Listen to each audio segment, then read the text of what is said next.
Okay, so the first we're going to start off with is attackers. So we call them bad actors.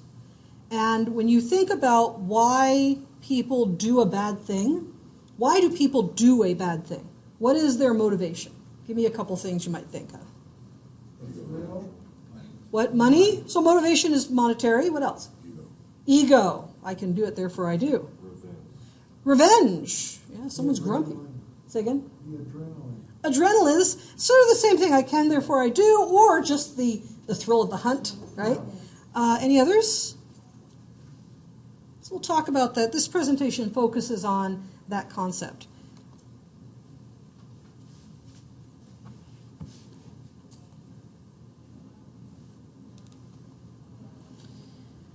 So let's talk about the cybercrime supply chain. Whoa, it's a business. It's a supply chain. In 2009, I wouldn't have said it was a supply chain. It was very rarefied. Prior to 2009, 2010, you would have a bad actor who would have, basically as a black hat, has a certain thing they do, whether it's they can create malware, they have phishing, or they have one thing that they do, or maybe a couple of things, and they didn't trust each other. So they would have a couple of clients, and they would basically get paid by these organizations, and they didn't really share what they were doing outside of their own experience or their own relationships. Very clandestine. They would meet in person, vet the individual they were going to work for. They were always referred. It was, just like any other very, very closed type of relationship. After 2010, we started seeing the release of malware code and then also tools. So the rise of the tools actually started in 2010. This drives an economy because now you don't need to have that depth of skill. Somebody else has a tool they will let you have, and then you can go and use that tool to then perform some form of exploit. So let's talk about the supply chain. We start with email account harvesting.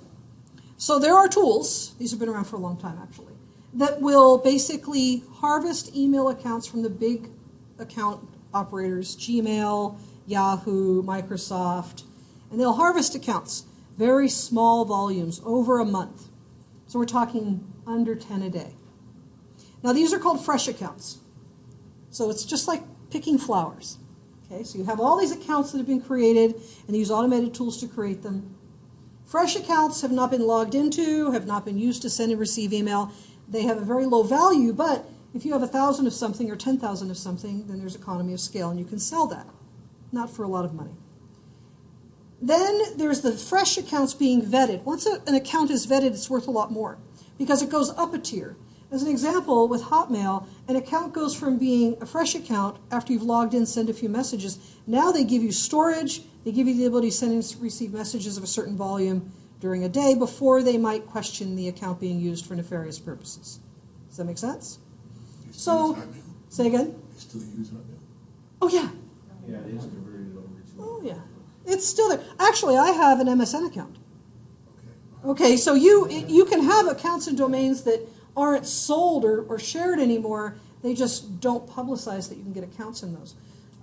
So if you have a Hotmail account or an AOL account or an MSN, those accounts still exist out there. Yes? It's not like they're grandfathered, they still exist. They still exist, and they're grandfathered in a way that they're migrated onto different servers. So like I pay Microsoft $21 a year to keep my Microsoft Exchange account for my MSN.com account actually active on an Exchange server. So it's in the cloud technically now, but it's not a 365 account. It's a standard Exchange account. But because they made that promise to people that had these accounts years ago, they've held to that promise. And you wouldn't know if you'd not had an account in the 90s. But these accounts that are harvested are then vetted, and you're saying, well, okay, why would someone pay someone else? If you're in Indonesia and you can get people pennies on the dollar to vet your accounts for you, then there's economy of scale there. You can go and vet those accounts. You can sell them for more money. It makes sense. Okay. So that's the email account harvesting. Well, what do we do with email accounts? Well, email accounts are necessary to basically verify that you have storage available. Depending upon where in the world you are, off-country storage is really important. And they will pay, like Chinese will pay, for off-country storage where they can store just about anything they want to. Because in China, it's very much regulated, and they are watched. They store it off-site. They can share it internationally. That makes sense? So storage makes a lot of sense to be sold to people in China, but in the United States, it doesn't make any sense because we get storage with every account we create, right? Yeah, we get cloud storage. So if you are in, say, the Middle East, all the accounts that are created in the Middle East vendors for email accounts that are free always get a lot of storage. So again, it's not a place you'd sell storage, but you could sell it to individuals in other places. That's a great desire. So spam is the next step. What do we do with an email account? Well, we can use it to vet that we are the person we have. I would say we are, because we get that email account, and then you have your SMS text sent, and you verify your identity. Spam is the next step. Now I can use those accounts. If I buy vetted accounts, I can use those for a spam campaign to send out messages. They don't need to be owned accounts by, say, you or I. They could just be these created accounts. And there are thresholds that the vendors use to identify when accounts are being used for spam. However, spam campaign writers are very cagey. They will try to avoid automated detection. They'll avoid the thresholds. They get to know where they are, and they move. So they'll keep their accounts active as long as possible because they're making the money. Make sense? So if I want spam sent or malware sent out and distributed, I would use a spam vendor who has these email accounts to do that activity for me, to perform that activity. So then malware. Well, malware and spam campaigns, those are the payloads that you want in a message that comes from a nefarious source. I'm sure everybody gets spam, right? Everybody gets phishing attempts. In one message, you may have multiple spam and phishing attempts in the same message because they're trying to get the most bang for their buck. If you click on it, they want to get more people to pay who are paying them to distribute this information.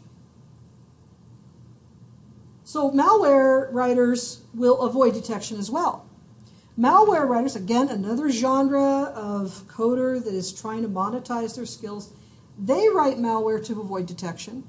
There's lots of variations on the theme of malware. Malware can be written in such a way that it's only brought a loader to you. This means that it's a couple of kilobits or kilobytes. It's very small. It will be downloaded onto your system when you click on the message. That's not actually the malware, that's the loader. The loader will then bring down malware over time, as long as it's undetected. Now, the malware brought down can change over time. They can send new malware because the loader's still there.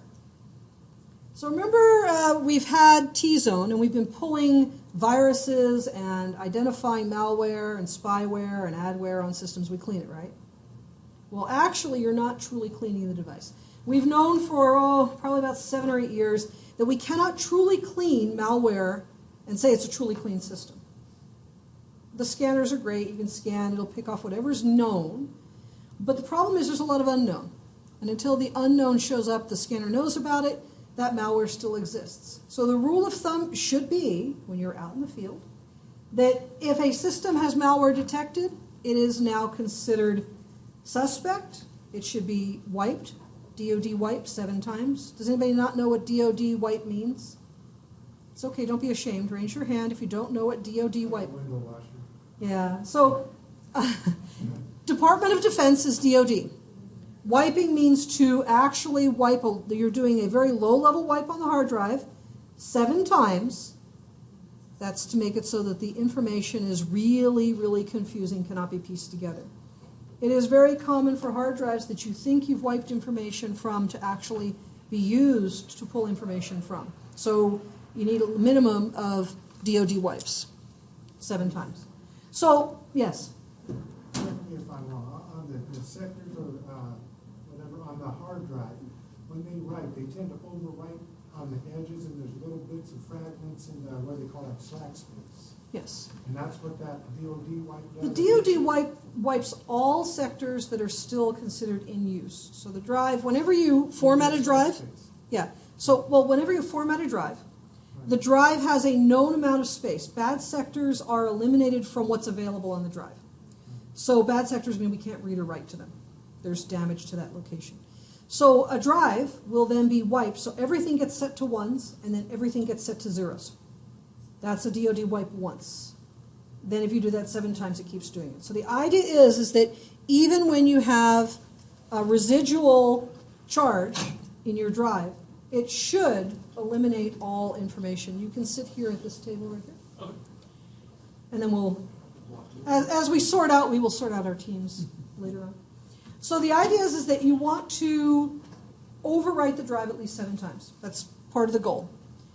Because it could be a rootkit, which means that if you do a standard quick format, that does not rewrite the boot sector. So you have to do a full format, and you do it 7 times. There's tools that'll do it for you. You don't have to. And that's like an overwrite. Yes, but you're going to overwrite technically 7 times. So from that perspective, malware is very insidious and will find lots of places to hide. That said, there's banking malware that never even is loaded onto a hard drive. It loads into memory. It's only in running memory. And the loader will reload that every time that system is rebooted. So that's hard to detect because it's technically not running from a drive reading and writing. So there's lots of ways for malware to be avoiding detection, including how it spreads. Malware writers are trying to avoid you detecting that spread is occurring. The botnet is a result of malware being loaded on a system. So it's one of the types of malware, spyware, adware, screen scrapers, keyloggers, all those kinds of nefarious tools. The creation of a botnet is part of that process. Once I have a victim system as a member of my botnet, that's like I've just harvested a cow. I got a cow in my herd. I don't want that cow to leave my herd. I'm going to do everything possible to retain it. So I am going to have now botnets get their updates from command and control servers. These botnets will be tasked differently. So I might have a 100,000 member botnet. I can split that up and sell off parts of it to be used by others. I can do what's called DDoS as a service. I can sell to you for less than $20 a day. I will perform a 1 gig plus attack. Sit up here, please. 1 gig plus attack on your chosen destination for 24 hours for $20. And that's DDoS as a service. So you can see how this is all able to be monetized, right? You can insert yourself into one spot. That one spot gives you, $300 a month. And you're like, oh, that's not a lot of money. But where is $300 a month a lot of money? Where at? Russia. Foreign countries. There are lots of foreign countries. Thailand, Indonesia. You could go Africa. I mean, there's lots of countries where $300 is considered big money. I mean, that could be a year's wage. There are other places. I mean, we're not talking very far. UK, Russia. There's places in Europe where an extra $300 in your pocket per month, that's not bad when you're considering that you're limited by your economy and your location. So when we talk about monetization, we're talking about monetization on scale, though. So now, this is the problem. We talked about it 300, but what if it was 300,000? What if that was ransomware, and you succeeded in ransoming to a company, or many, many companies, like with the Petya malware, and you had 1,000 companies respond to a $300 demand. Now we're starting to talk about money that gets everyone's attention, right? So that's monetizing. Last we have, and the botnet is all part of this process because the botnet is where big money, and that becomes where we get to have large action happening. We get to expand on scale. Carding and account personal information harvesting. If I can get an email clicked on through phishing, I can accomplish carding. Because I can load a screen scraper on your system, and I can then start scraping off personal account information and accounts. If it was a hospital, I can scrape that off of what you're entering onto the screen. If it was point of sale, I can scrape that off. And you say, oh yeah, but when we put in our password, it hides it. How many people see one character and then it disappears? Okay, so it's not really hiding it, is it, for screen scrapers? So carding is about getting information for credit cards or from credit cards. So you can do that automated through information data transfer. You can get it through screen scraping and key logging. So that's another form of harvesting. Carding has been around for a very long period of time. Since credit cards have been in use, carding has been around. There's lots of different ways of acquiring that. This is a very automated process where I don't have to go on site. There are a lot of processes that you physically go on site. You just put a USB drive in, or you put a device that's going to capture that information as it's passing through. So carding is a very popular way of getting credit card information and then exploiting those credit cards. Which, if I have a credit card account, what kind of information do I need, including the credit card number and your name, to potentially exploit that account? Address. I might need your PIN number. Okay, so these could all come out of the screen scraping piece. I may need access to your email account, which I can get through phishing, which then gives me access to your email account because you've clicked on it. I now have access, which in turn allows me to send an SMS message to your email to verify the identity on the credit card, and now I have you. So these are all becoming very interconnected, and that's what I'm trying to get through with this one slide, is that this is a supply chain. This is a process where there is a provider and then there's a client, not all the same person. So let's talk about script kiddies. They're not young. Script kiddies are just people who are neophytes. They're starting out. Script kiddies are going to want to use tools that are easy for them to get a hold of, such as malware, where the tools are available. That you can buy malware. You can buy lots of free tools. You can buy lots of tools. You can buy for low amounts of money per month to pay a vendor to have access to a tool. You can get free tools, yes. Do the producers of the tools ever insert malware into the tools? Yeah, you shouldn't trust that. Well, why not? I mean, you're working with the nefarious to begin with. Yeah. Why trust them, right? And they're going to use online training. There's a wealth of training on how to be bad on YouTube.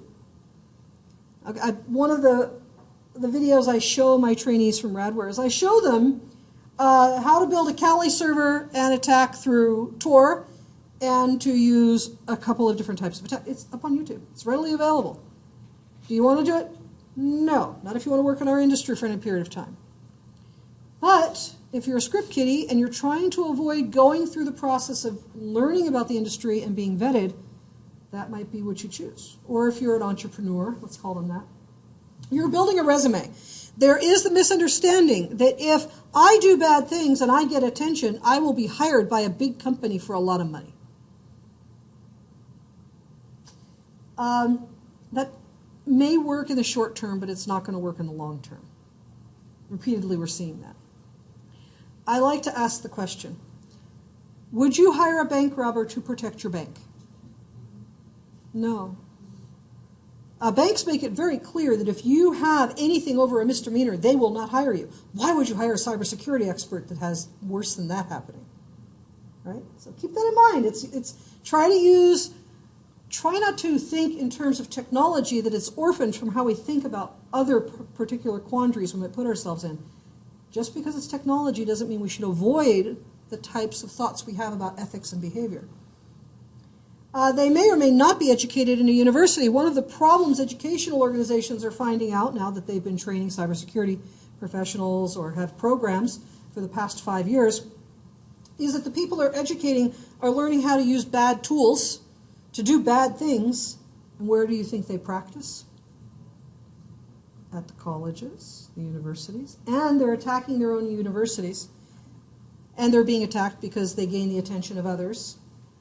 And they'll DDoS during registration so that they can get into the class they want. And they'll DDoS during finals so that they don't have to take a final. Or maybe they got mad at a professor.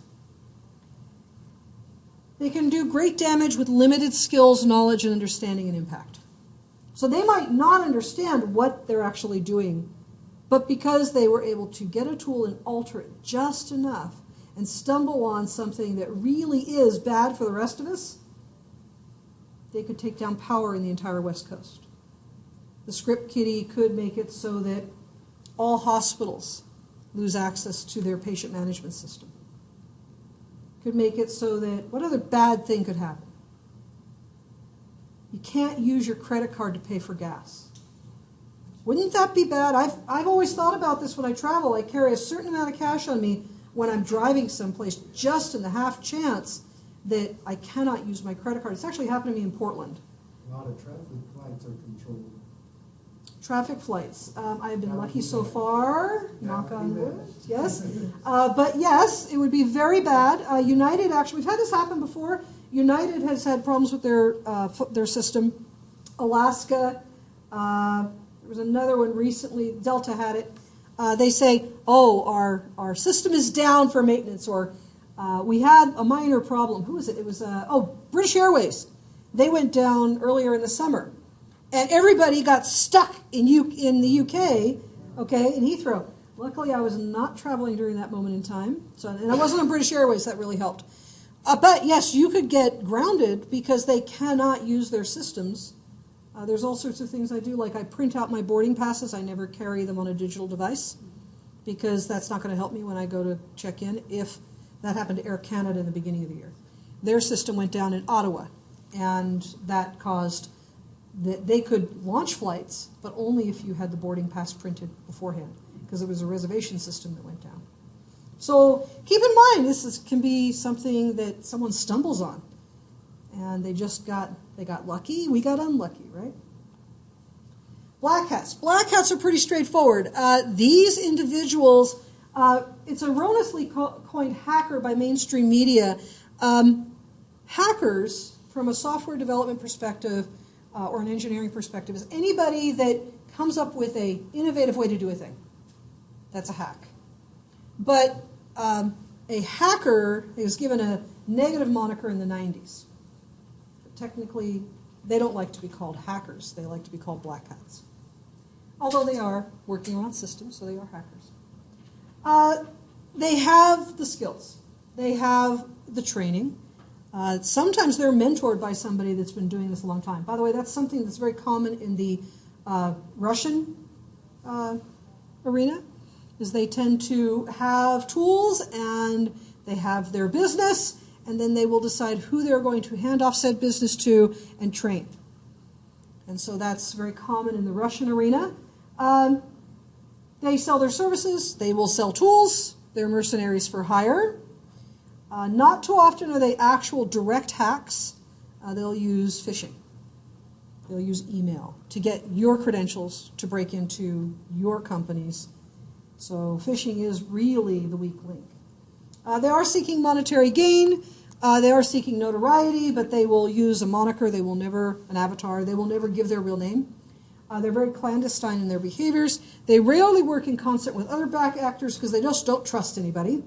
Would you trust anybody else? Probably not, because you're doing bad things to them too, so you understand what's happening. And it focuses on a very specific piece of the supply chain. They tend not to spread themselves out. Now, that said, there are some that are, and I'll explain why in a little bit. So, if we talk about black hats for hire, we have to talk about DDoS for hire. Remember I talked about economy of scale? If I can cause disruption to a company, then I can gain attention, I can ransom them, there's a lot of things that I can do and a lot of money I can make from that. So DDoS for hire, in the past 3 years, has become a real problem. Because the actual botnets that are being hired out are being built and then sold to somebody and then used. So there's an economy in there as well. There's a provisioning economy for botnets. The provisioning economy for DDoS for hire. This software used to be just very straightforward, using an internet relay chat server, send a message, attackers do a thing. Now they use command and control servers. This is literally a control platform. It will update the software, give them new attacks. You can run reports to see how your botnet's performing, so you can report back to your client what you're doing. So DDoS for hire is becoming much more of a problem for us as a society. Questions? Wrinkled eyebrows? No? Okay. Gray hats. So I like to tell you that I'm training defenders here. What you do after you leave here is purely up to what you think you're going to be able to afford in your lifetime. Are you going to be able to maintain a career if you dabble in the dark side? Or are you going to have a better time as a defender maintaining a career over your lifetime? We have lots of examples of those people who have done bad things and then get slapped around by the industry or by companies. So keep in mind, gray hats are those individuals that believe they're protecting. I didn't say white hat, I said gray hat. They are believing they're protecting some greater good. They are seeking notoriety, so they have some nefarious motivations. They have a tendency to have an open identity. I'm going to throw Brian Krebs into this pot. Does anybody know Brian Krebs? So you can look up Brian Krebs. He's well documented. He's an author. He is a cybersecurity professional. He prowls the dark web looking for bank accounts that have been publicized as being lost to attacks. And he will go to the small banks that can't afford to protect themselves, and he'll offer up his services. So he's bottom feeding on the small banks. Now, okay, he's doing them a favor, right? But also we could say that he's not so much dabbling in the good side in defense. He's actually taking advantage of things that are occurring along the way. But he's giving back to society. So we call him a gray hat. He will use knowledge and skills, or they will use knowledge and skills. They're openly there for hire. They'll help organizations under threat. A lot of organizations are beginning to come to the point where they're distrusting cybersecurity consultancies, which tend to be populated with former hackers or current hackers. How do we know the difference?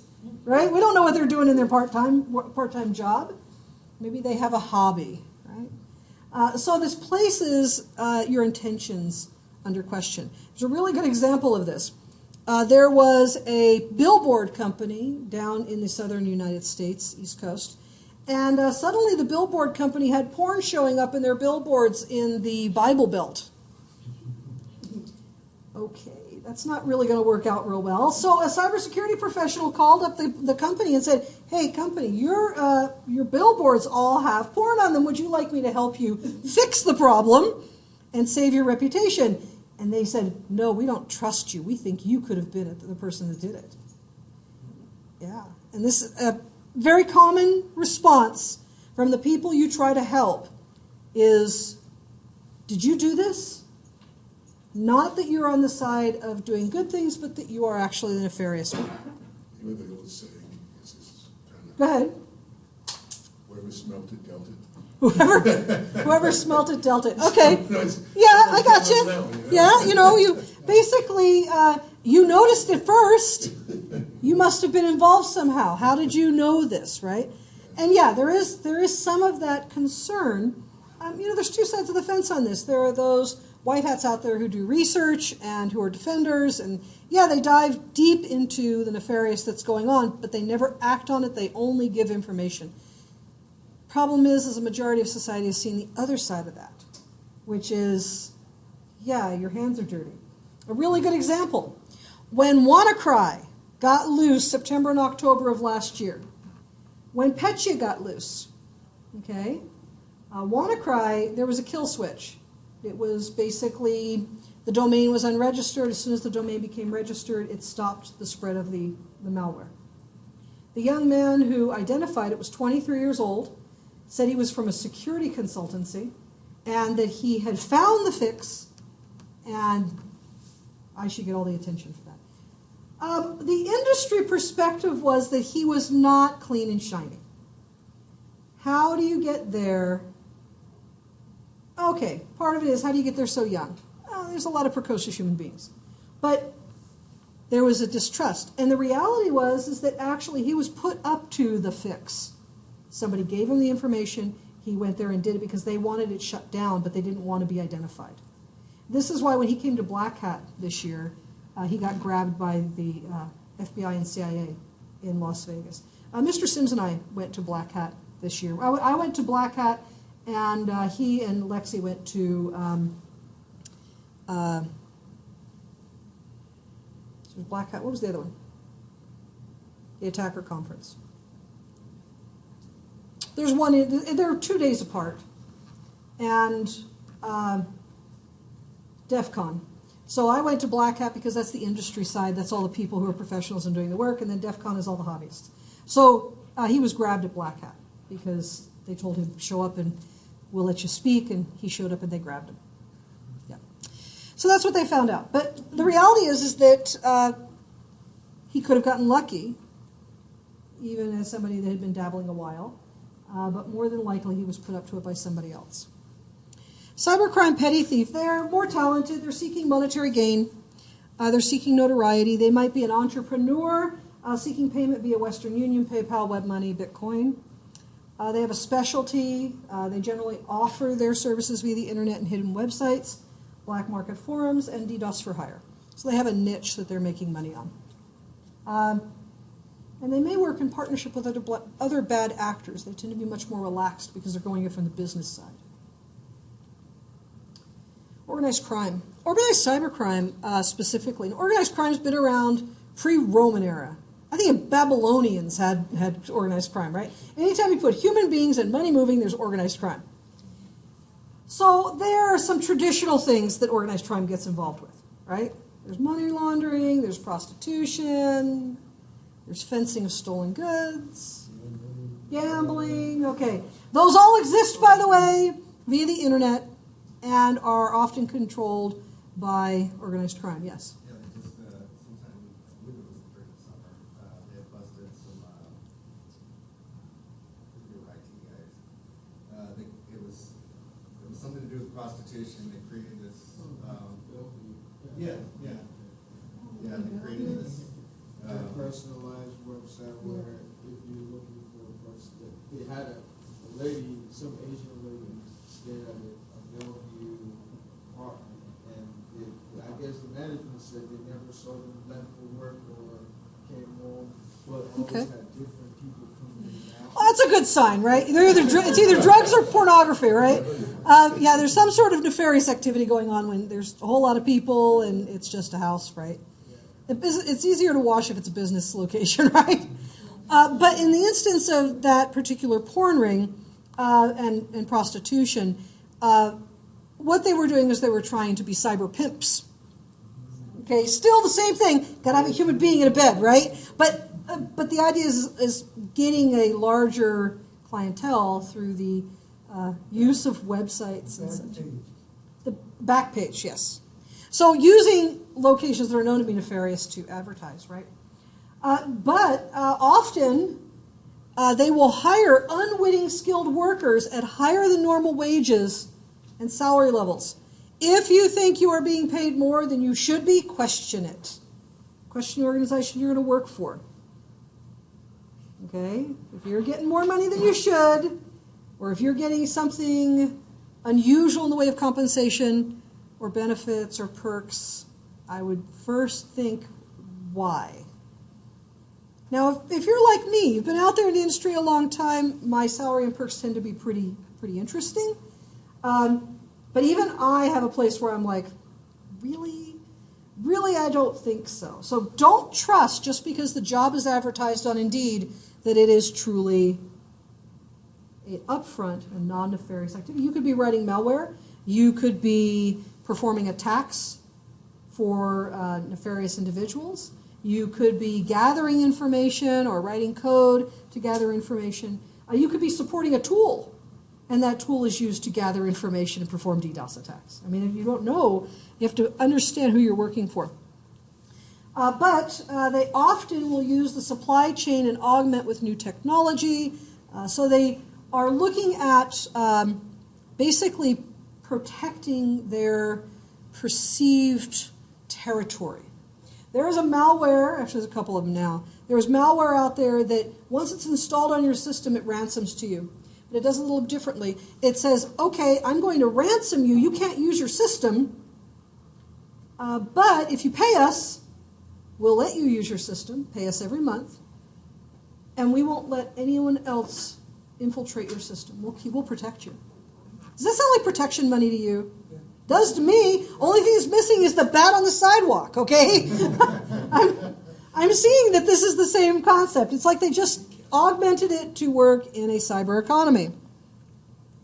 Then there's the government sponsor. Now, I know there's a lot of veterans in the crowd. I know that you've worked for the government before, but you are no longer working for the government. You're now civilians.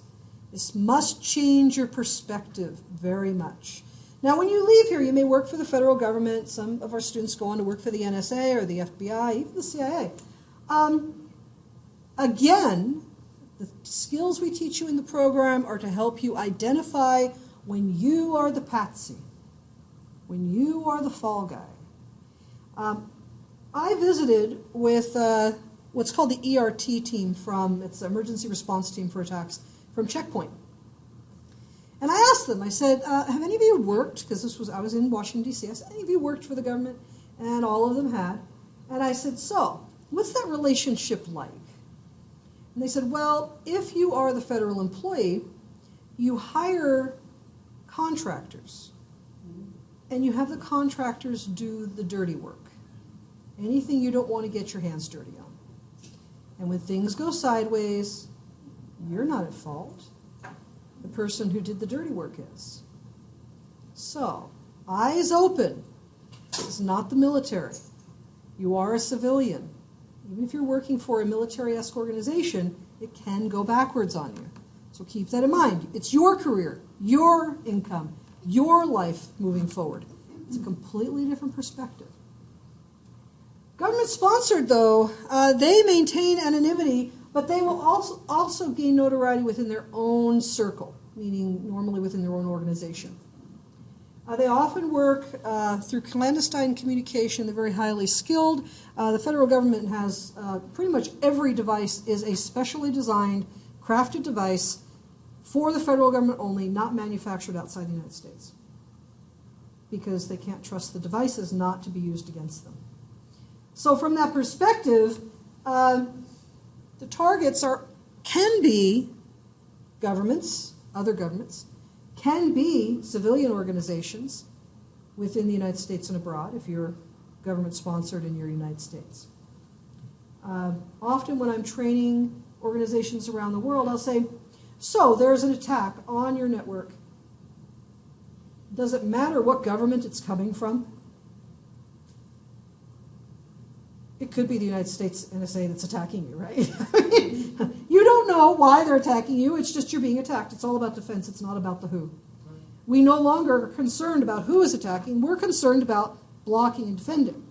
That's why I said it's more important for you to have that perspective first than to get all confused about this whole idea of attack. So it might be a Chinese organization attacking a government installation in the United States, or in Bolivia, or in Brazil, any place. It could be an American organization that's government-sponsored, attacking any number of country entities around the world, or organizations around the world. You have something they want, and they will work very hard to get it.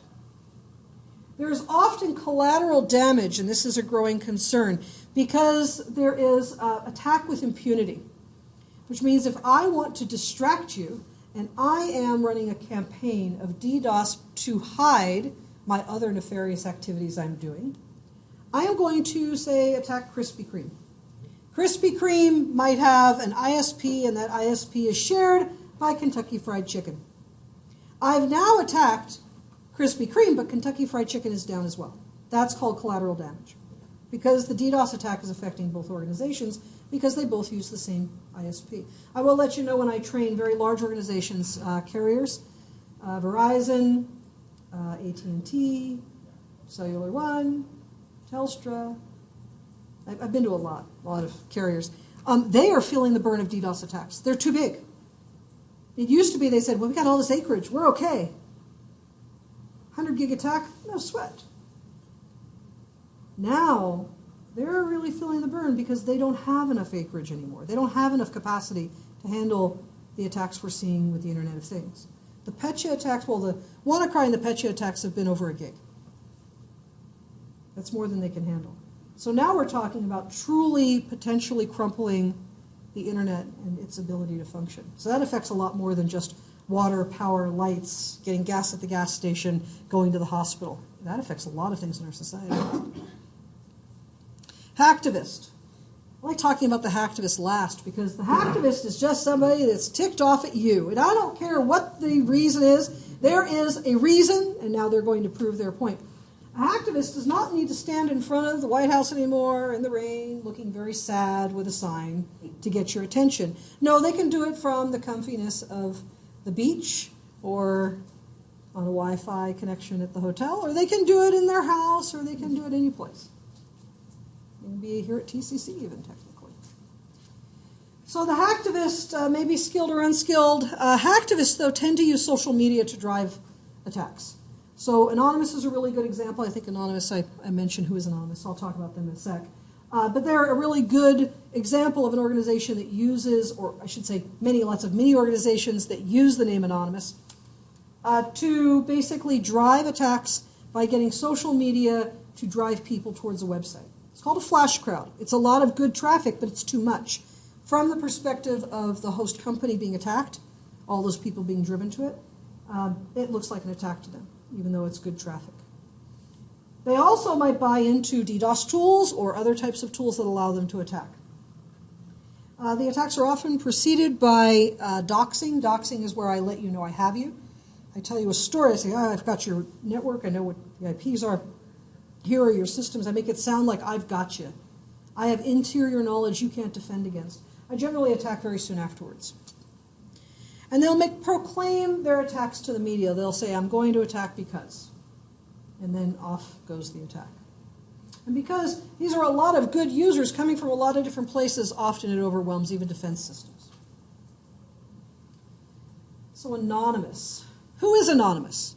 Well, Anonymous is a name, we'll call it a label, that small groups of people will associate with that term so that they can get attention. I was in Portland and I saw 4 people standing back to back, like the 4 horsemen of the apocalypse, holding laptops, and they've got the mask on, and they're just standing there. And I walk up, because I'm just really curious, and I walk up and I look and say, so, what we got going here? None of them would talk. Young woman walks up. She says, the images on the screen are about animal abuse for scientific nature, and we're protesting that. So they were PETA. They were protesting against animal abuse. They had nothing to do with Anonymous from the perspective of a cyber attack, but they had used it because that was something they knew would gain attention. People would associate that with them. Although Anonymous is also used as a way of generating these social media attacks. A really good example was there was an attack in 2014 to Boston Children's Hospital. I don't know if anybody heard about this, but what happened was the hospital had a young girl in there. She's being treated for leukemia, I believe, and her parents said, okay, we don't want to, we've gone through a lot of treatment over and over. We want to take a break. We want to not do this new treatment that you're trying to propose. The hospital went to the state of Massachusetts and had the young girl made a ward of the state. That meant that the state decided her treatment, not the parents. So Anonymous took, and parents probably get real itchy when we talk about this, right? So Anonymous said, we are going to protest this. We disagree with what has just happened. So as long as you persist in going forward with deciding you're going to treat her, we're going to attack you. So they did doxing first. They attacked. It wasn't very large. This organization had a 4 gig pipe, 4 gig capacity to the internet. At just the attention traffic that was coming in, meaning the social media traffic that was being driven to their website, they lost the ability to use email. They couldn't have their website accessed. Their patient management system went down. Remember, you go to the hospital. How many people have been to the hospital and seen the patient management system?